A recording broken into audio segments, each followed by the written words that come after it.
There is a particular kind of tired that comes from trying to hold everything together.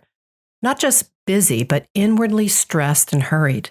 The kind where even good things like family, work, or ministry, they start to feel heavy. And into that kind of life, Jesus does not offer another strategy or system. He offers his own presence, and he says, "Remain in me." Well, hey friends, I'm Jem Fadling, and this is the Unhurried Living Podcast, where we inspire you to rest deeper, live fuller, and lead better. Today I'm talking with writer, speaker, social media influencer, and mom of four, Yvette Henry, on how to let go, trust, and stay rooted in Jesus.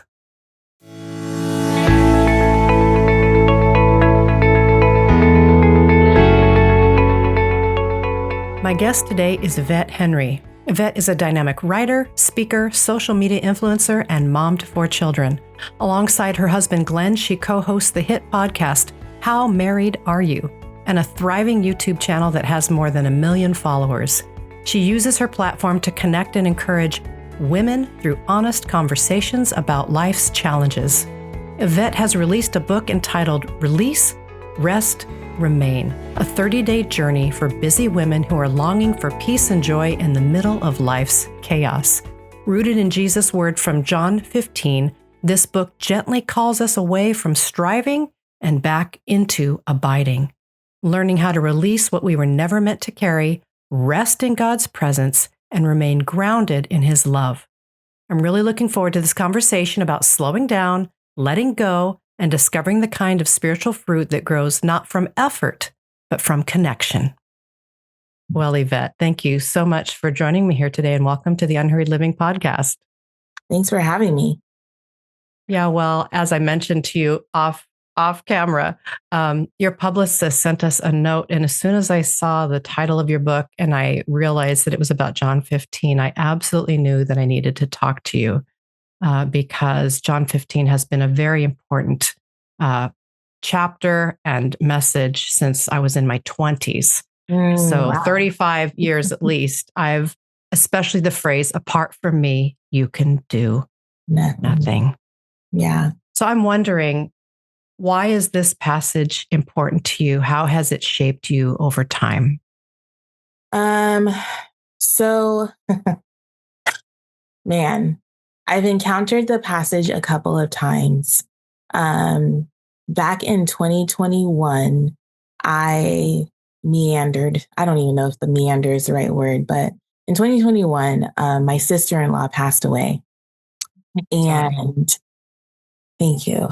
And it unlocked a grief that I didn't understand. It felt familiar, but also very unfamiliar. It was pretty debilitating, to be completely honest with you.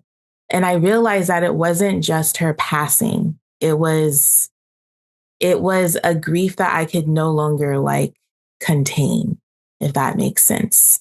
You know, how you experience things throughout life and then you just kind of keep pushing, because what else can you do? You have to go from one day to the next. You have to put one foot in front of the other, and you just have to keep going. But after she passed, and after all the family had come through for the services, and it was finally quiet again, it was just something I couldn't ignore. And it was something that I needed to be present with.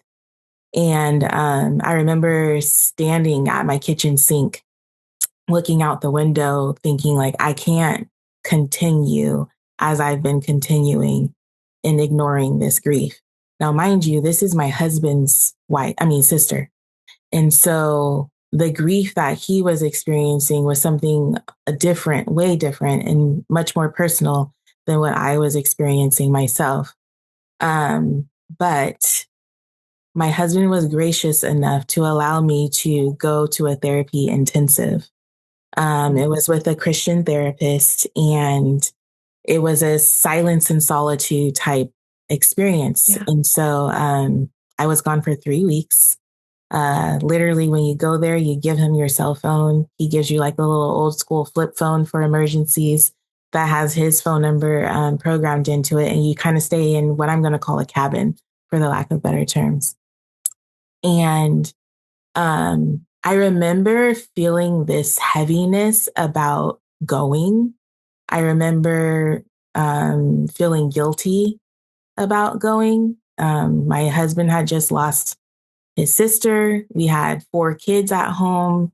I'm the primary parent. We homeschool. So my absence was going to be felt deeply. But I knew I had to do something. I had to have this time. And so I remember when I was leaving, I was looking forward to having like alone time with my Abba. And I, and you know, it's interesting because when I got there, I feel like the Lord was like, I've been with you this entire time. Like, I've been with you this entire time. You didn't have to come all the way out here to Fox Island to spend time with me. But in his graciousness, it's like he got it. There's a lot of noise in my everyday life and just in life in general. And so, as you can imagine, during that 3 weeks, I didn't have a TV. I didn't have a computer. I didn't have anything but my Bible, nature, and just time with the Lord. And I fell into John 15. And it was one of those passages of scripture that just reminded me of my place, of the position that I play. Like, I don't have to do anything. Literally, God is telling me to remain in him and that he's going to be the one that produces the fruit. So all the things that I'm striving for, all the accomplishments I'm wanting to have, all the check boxes that I think I have to check, like, those things are not necessarily my responsibility. And I'm not saying this in a sense of like, oh, just sit here and do nothing and twiddle my thumbs and, you know, whatever. But all the pressure and all the weight that I had put on myself, I felt like the Lord was like, I don't want you to do anything but remain in me. And the closer you are to me, the more you draw near to me, the more you acknowledge my presence in your life, even in the mundane moments, the better off you will be, or the lighter you will feel, the more joy you will experience. And so it was there in that cabin that I encountered John 15. And it really blessed me. And I couldn't let it go. And the therapist that I was working with during the intensive, I'm so sorry. Can you hear that? No. Okay, good. My Alexa just reminded me something. Good for her. She's keeping us on our toes. Indeed. I should unplug her. But yeah. And so he encouraged me. He was like, I think one of my assignments before leaving was to find a centering prayer. And the centering prayer that I found came from John 15, which was rest and remain in the presence of the Lord and allow him to do the rest. And so ever since then, I haven't been able to get that. It's like become a whisper. Anytime that I start to feel anxious, anytime that I start to get ahead of the Lord or myself, it's been something that has constantly fallen into my spirit, like rest and remain in the presence of the Lord and allow him to do the rest. And then over time, it evolved into release, rest, remain. And I feel like I'm talking a lot, so stop me at any point. No, that's good. It's a beautiful story.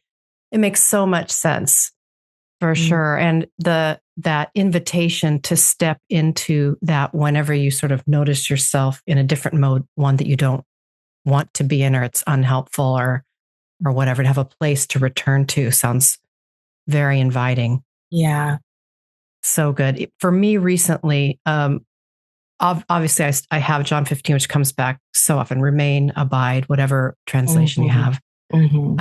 But there's another verse that's been very helpful to me in this same way more recently, which is Isaiah 30, verse 15, which is in quietness and trust is your strength. And so the same story that you're sharing about how I find myself like energized that in a way that's leading me to anxiety or to depletion or to any number of things, I just sort of take a deep breath and come back to, no, quietness and trust is my strength. Yeah. And there's that place inside of yourself, right, that sort of feels the truth of that. I love that. Yeah. So, well, what's really cool about your book, and this is kind of how I want to frame our conversation here, is you've sort of divided it into these words that you already shared: release, rest, and remain. And we should mention it's a 30-day devotional journey for women. Get that right out there up front, but I'm sure anybody could benefit from it. Yeah. But we know women are tired and busy, and especially as we're aging, we're in the sandwich generation. All my friends have adult children and aging parents, and there's so much going on, and maybe a job or even a retirement job, right? Yeah. So release, rest, remain. I thought it might be interesting because there were also words that you used that went with each one that I really love, which are let go, trust, and stay rooted.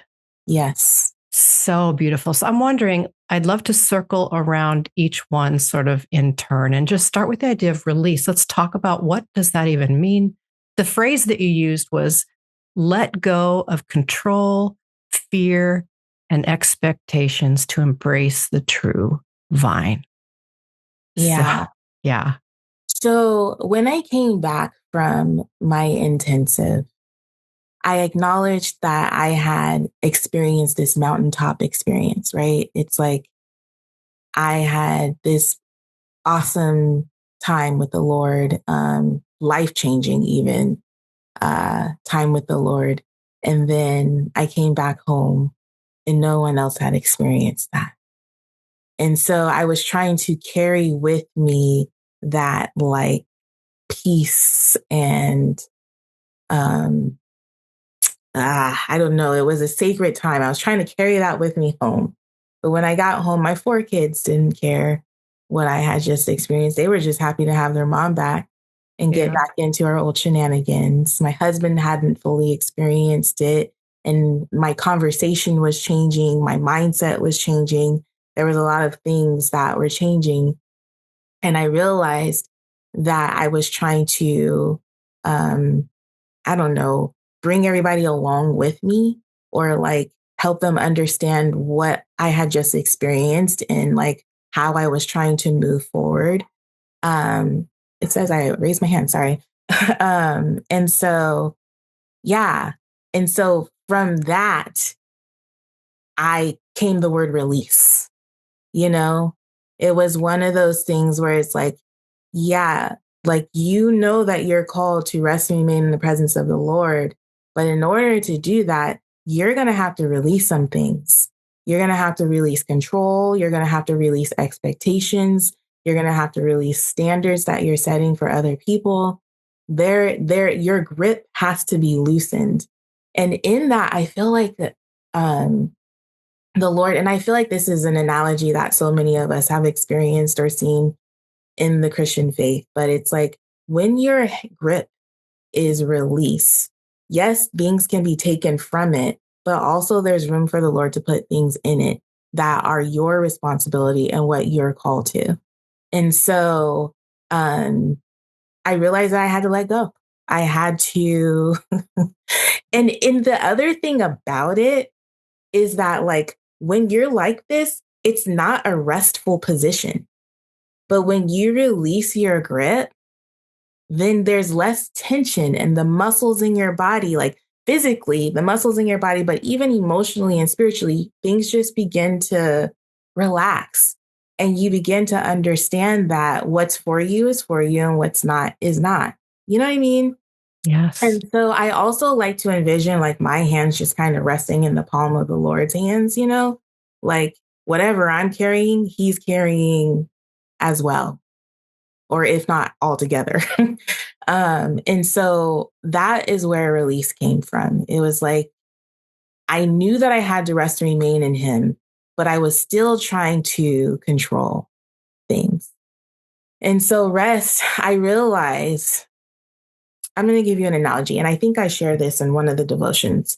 For a while, I had asked my husband, hey, I could use some help around the house. You think we can like maybe hire a nanny or, get some help? And it was I feel like it was like maybe a year, 18 months that I was working on him for that. Obviously we had to find room in the budget, and also we just had to find the right person. And so eventually we found the right person and we found room in the budget. We hired a nanny.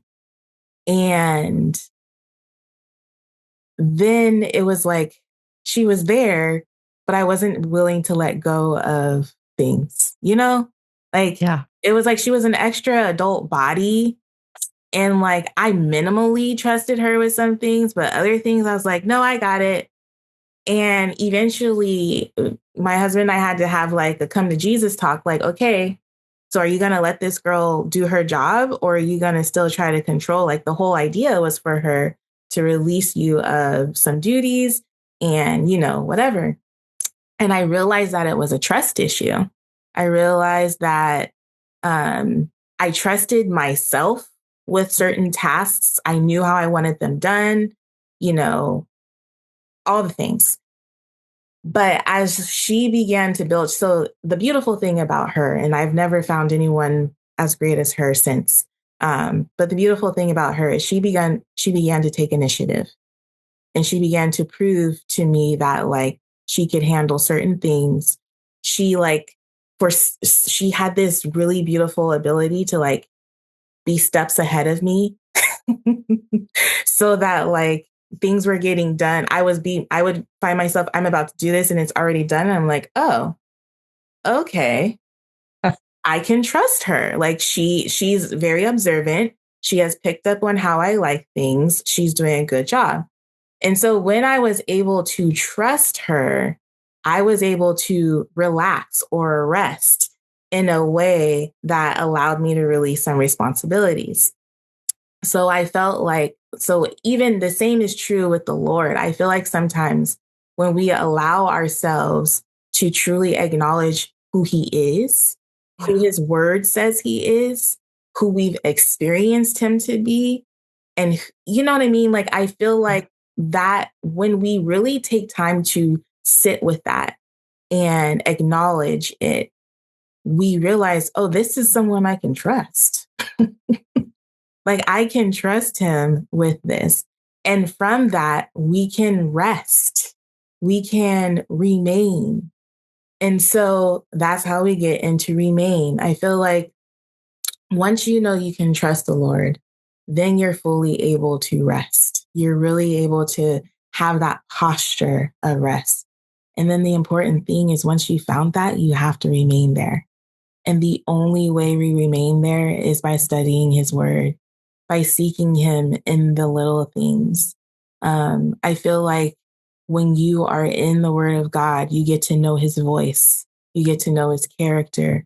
You're more attuned to him in a way that you see him in your everyday interactions, in your everyday life, and in all the things. And so for me, what I say in the devotional is this is not a 3-step process. This is not something where it's rest, comma. I mean, it's not something where it's release, comma, rest, comma, remain, period. It's a rhythm. It's something that we have to constantly remind ourselves to do, because even I, someone who's been living with this rhythm for 3 years, I am still trying to pick stuff up. I'm like, okay, but then I have to remind myself that I have to release the things. And so the remain is like a reminder to remain, but we don't always remain there because we are also human. We are people who worry. We are people who deal with real life stuff. And we know who God is and what he's capable of. And we've seen him move in ways. I was just having this conversation with my husband this morning, but still, like we sometimes have to get out of our mind. And my prayer is that the longer I live with this rhythm, is that the easier it becomes, like maybe I'm picking things up less often. And I'm gratefully releasing things, because still right now I'm a little stubborn with my grip, where I'm like, no, I think I got this. But the Lord's like, girl, put it down. Let me do my thing. Let me be God. And so, yeah, that is where release, rest, remain kind of came from. Oh, good. I think you're absolutely spot on, because really life is a process. Yeah. You know, like you said, comma, comma, comma, period. I mean, when does that actually Yeah.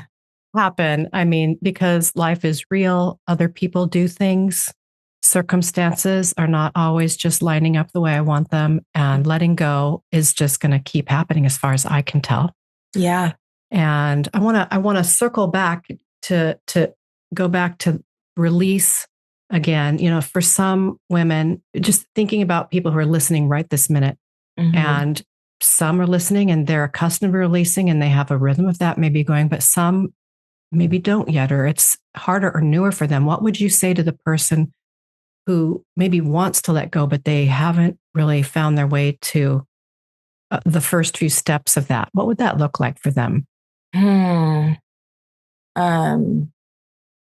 You know, for me, I found that my favorite way of releasing is journaling. And I hesitate to say that because I know not everyone is a journaler and not everyone enjoys journaling in that way.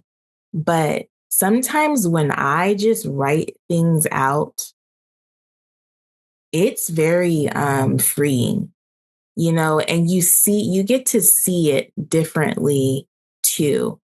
I feel like that is a way for me. I don't know. It's not an end all be all. I'm not even sure that I fully have an answer for that question. I feel bad. I feel like I should, but no, no worries. I definitely, for me, the ways in which I release are journaling. I think moving my body, like these are just practical ways that I do it. For me, it's like, okay, there's something happening that's really intense or whatever the case may be. I need to go move my body, like whether it's just a brisk walk or if it's weight training or whatever the case may be, I have to go do that. And then also, but I'm thinking like, if it's something that you just have to let go, I think too, for me, I remember who I am and what I can actually handle. Like, is me holding on to this changing the circumstance at all? Like, is this actually benefiting like whatever this thing that I'm holding on to is? Right. What would happen? Like, what's the worst that could happen if I release my grip? If I leave this to the Lord? You know what I mean? I feel like I have people in my life right now who I've been trying to convince of something or to understand me or whatever the case may be. And I finally come to the place where I'm like, okay, Lord, like, I know what you've spoken to me. I know what you've called me to. And in this season, I don't have capacity to try to control these people. And so I'm trusting you. I think the release comes in the trust. Is like, I'm trusting you, Lord, that you are just like you're speaking to me, that you're speaking to them, because we're brothers and sisters in Christ. And so I know that they are attuned to your voice. And so at this point, I planted the seed or I've done my part. I trust you because you're the gardener. You're going to do the rest. And so, I feel like it is a matter of trust in God and who he is and who he's called you to be. I don't know if I have an answer for that fully, but no, I think what you said is actually really helpful, because there was a couple of things that stood out. One is that it's good to acknowledge our own limitations. Yeah. Like, I have to acknowledge that I don't actually know everything and I can't possibly do everything and hold everybody all at the same time. And sometimes we just don't acknowledge the reality of that. Right. Yeah. So we don't acknowledge our limitations. And then the other thing I heard you say was just a couple of things that are a couple of really good actions that I think can get us out of our heads is move your body and then write things down. Because there is something to that. I mean, not just on a computer, but literally with your hand, with a pen on a piece of paper, getting your thoughts just out on a page, just out of your brain through your hand. It does something real. And there's a kind of natural freedom that happens, even if you're not a journaler. Mm-hmm. You don't have to be a journaler to just, I call it a brain dump, right? Yes. Julia Cameron wrote a book called The Artist's Way, and that's why she has people do morning pages every day. She said everybody should get up and just write with their hand 3 pages, just get out whatever's out of your brain. Mm-hmm. And so there's something real about that. So I think you really pointed us in some good directions. So I appreciate that. I also think that when you do pen to paper, because I'm a pen to paper girl, I don't type, but it slows things down. Yeah. Like in our minds, things are like, but when you're pen to paper, you can only get so many words out at one time. You know what I mean? Yeah. And so it does help to slow things down in a way that even that makes it a little bit more manageable to process and think about out loud. So for sure, there's something beautiful there too. For sure. And then we're on brand here for Unhurried Living Podcast. Yes. Because it is unhurried to write. Yeah. Your thoughts can only come out at the speed of your hand. Yeah.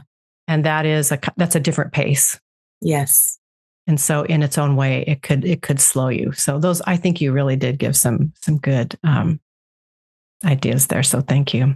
Yeah. I wonder if we could move more to rest. I know that you did the sort of the 3, but I want to go back and hover on rest just for a minute, what you said about rest. And I love this. We're going to talk about this. Trust that what you've released is held by someone far more capable. And you've already alluded to this, but circle back around to that. I'm assuming you're talking about God. Yeah. Who else is more capable than me? Right? Yeah. Maybe talk to us more about what it means to trust God in this way.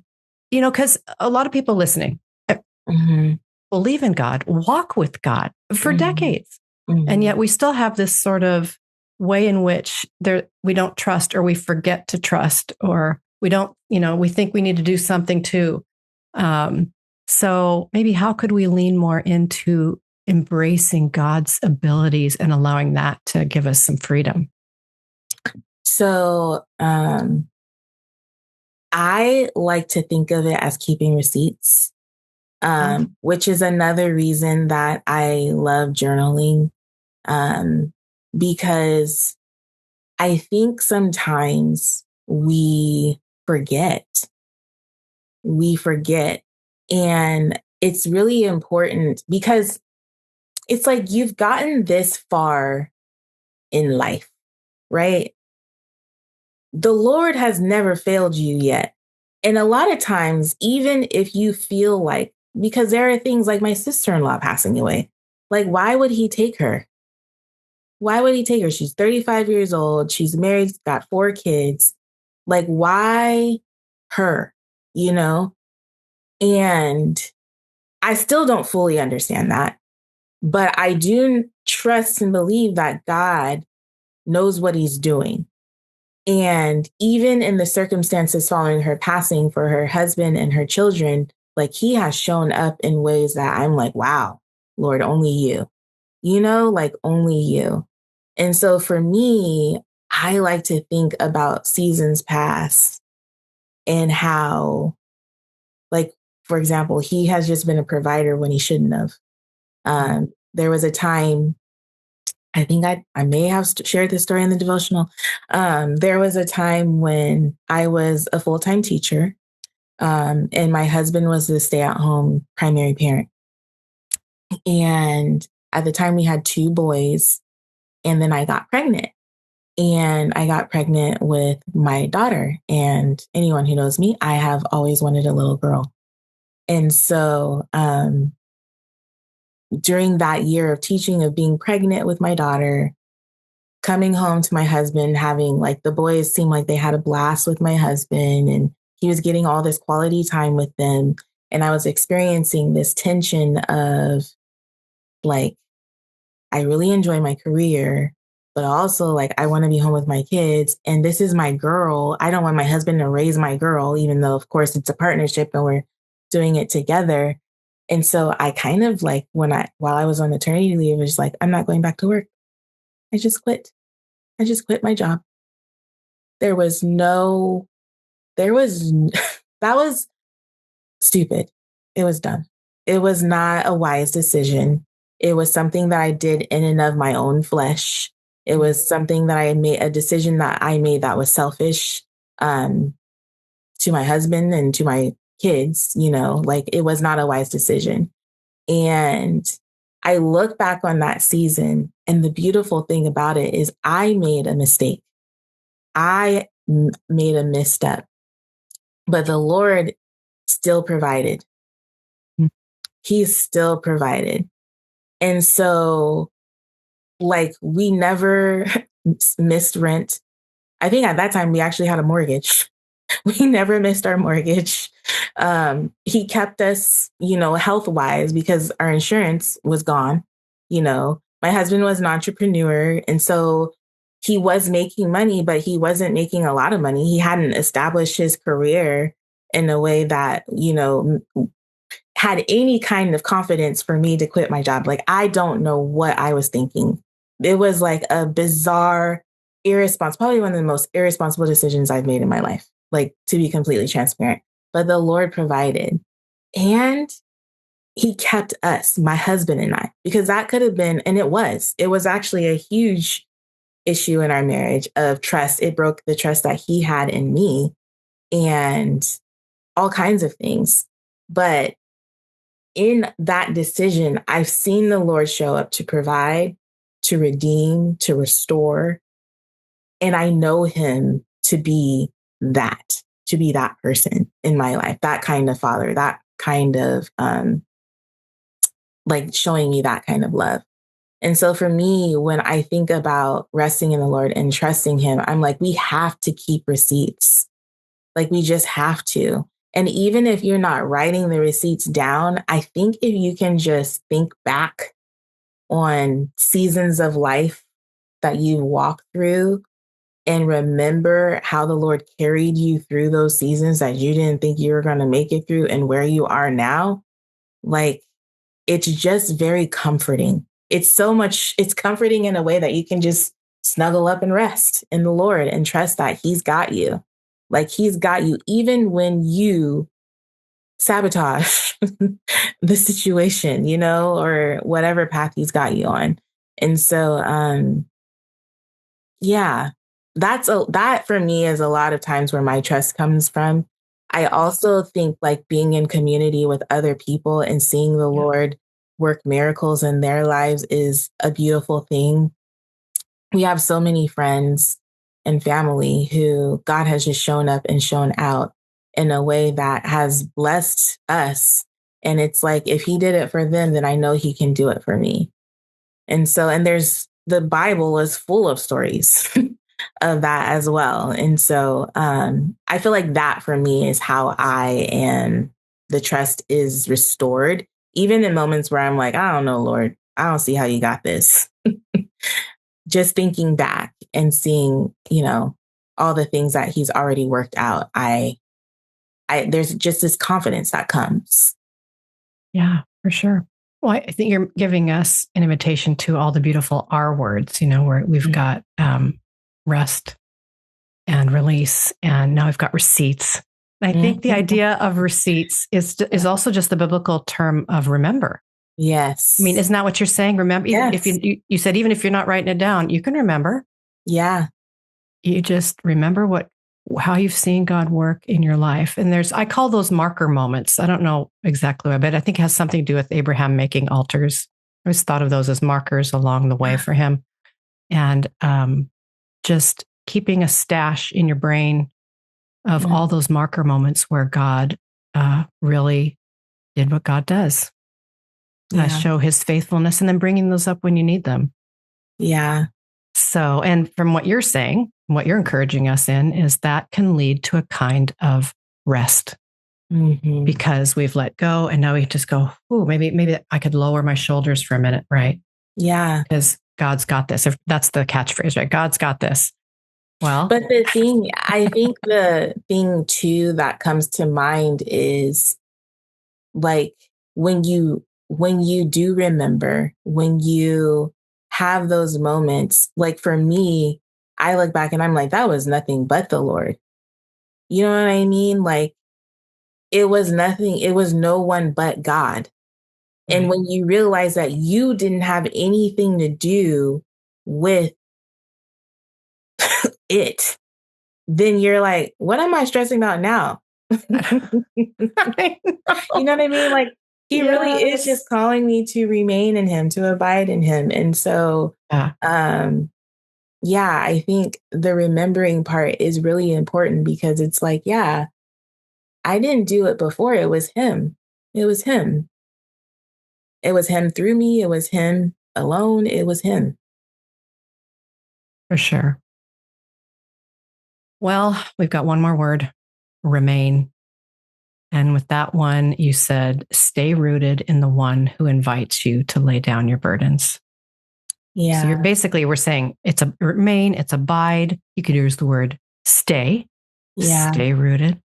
So what does that look like? Maybe let's get practical again. See if you can come up with an idea. What would it look like for a person listening right now to just remain in what they know?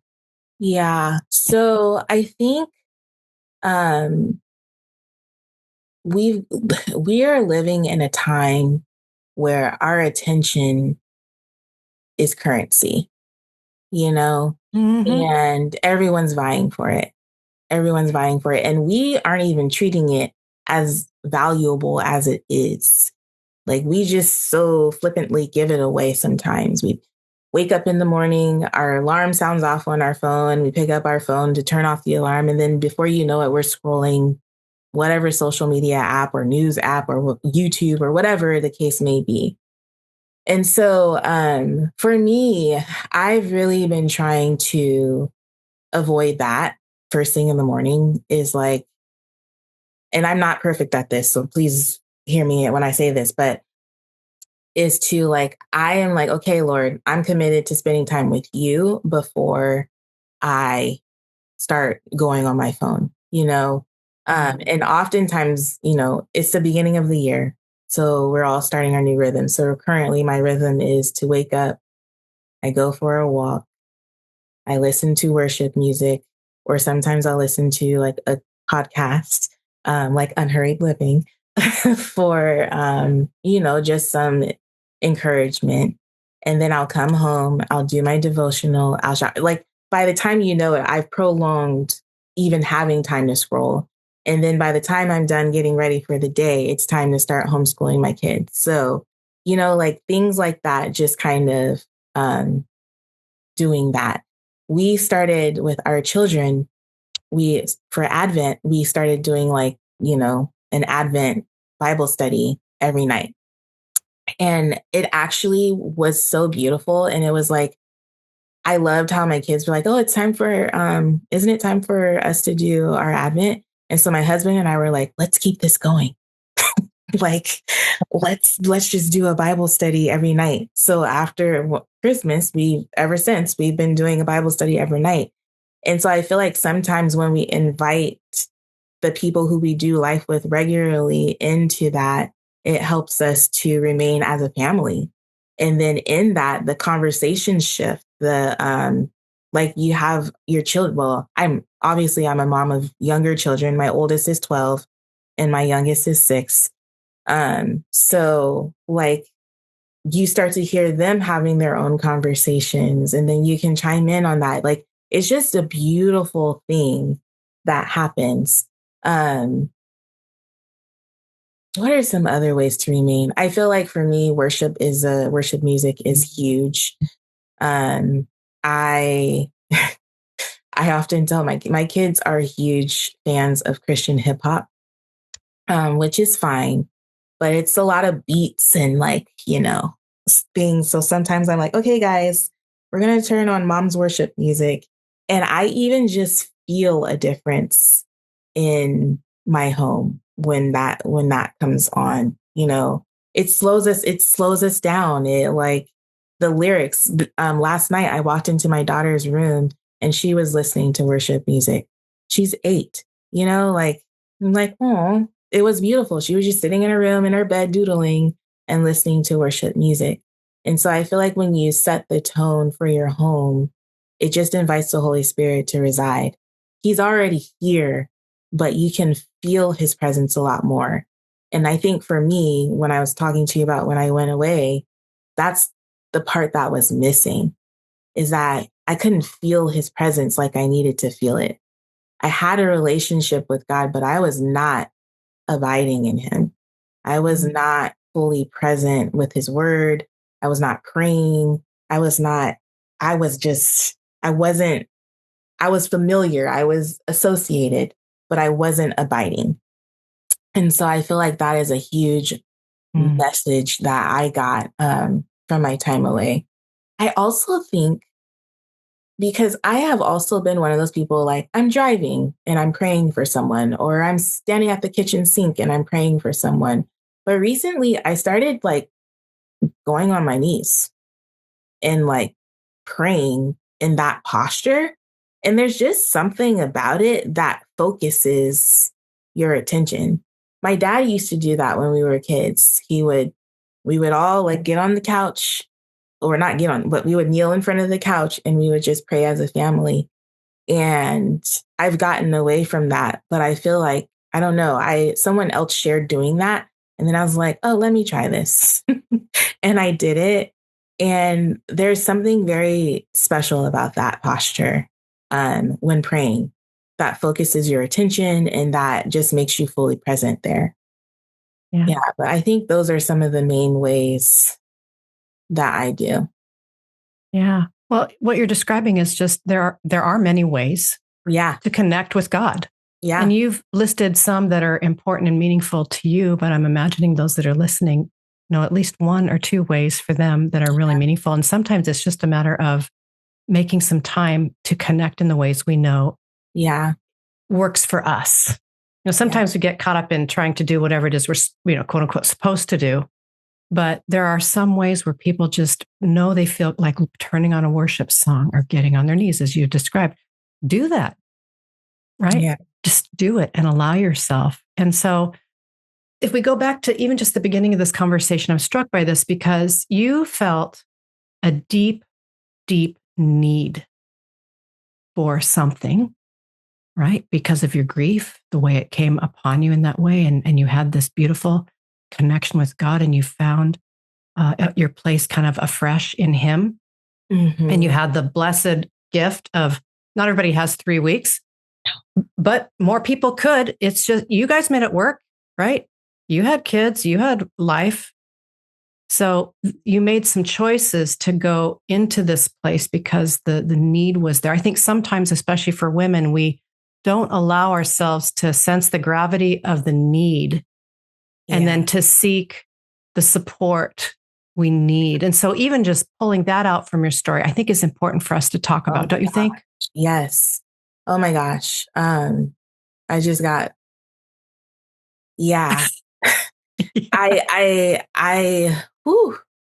So yes, this devotional is not just for women. I think the rhythm, release, rest, remain is for everyone. I really do. Of course. Yeah. However, I understand my audience. I understand who will engage with this devotional, who's most likely to grab it off of the shelf, right? And a huge part of my heart's desire is to give women specifically permission to seek that out, to pursue a need.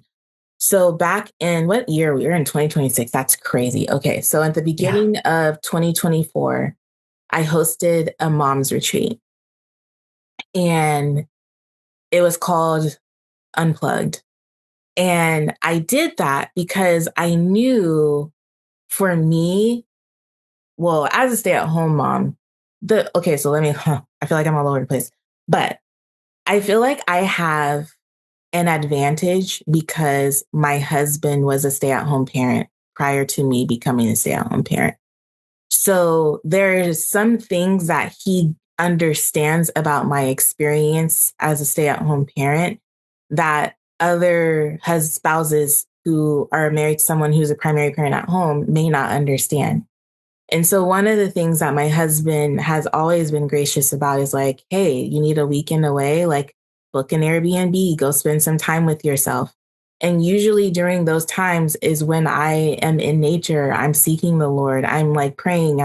It's my like, my own self retreat where I am literally remaining in the Lord. And so I realize how life giving that experience has been for me throughout the years that I wanted to pass it along to other women because the conversations I was having with women, I'm in women's Bible studies. I'm with women all the time. And so I realized that a lot of women just don't. They don't do it. They don't feel like they can. They don't trust their significant other with the kids. They feel guilty whenever they even leave just for an hour to go get their nails done. You know, whatever the case may be, women, for some reason, we feel like the world's going to fall apart if we don't hold it all together. And so I hosted a retreat back in 2024. And for some of those women, it was their first time leaving their spouse with their kids.